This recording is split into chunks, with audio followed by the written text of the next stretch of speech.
Hello, this is my video for resting, local, and action potential. For this first one, we have resting potential, which is when the potassium and organic ions are more prevalent inside the cell, which shows here. We have the yellow one as the potassium and the red ones as the organic ions. This causes the inside of the cell to be more negatively charged than the outside of it, which causes this resting membrane to stay at negative 70 millivolts, which is also shown here on the graph.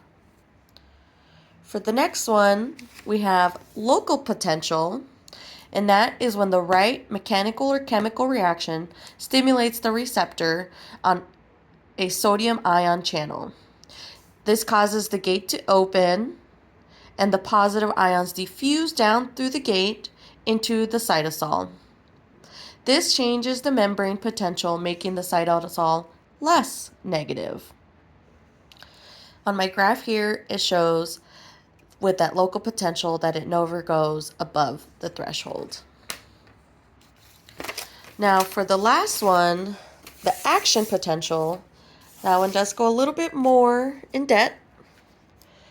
So for right here, this first one, that is when the threshold is reached, so the sodium channels open, which allows positive sodium ions into the cell, causing depolarization.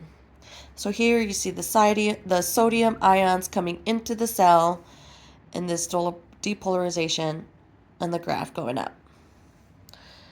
Now for the second one, the influx of positive ions creates the electrical signal known as the action potential.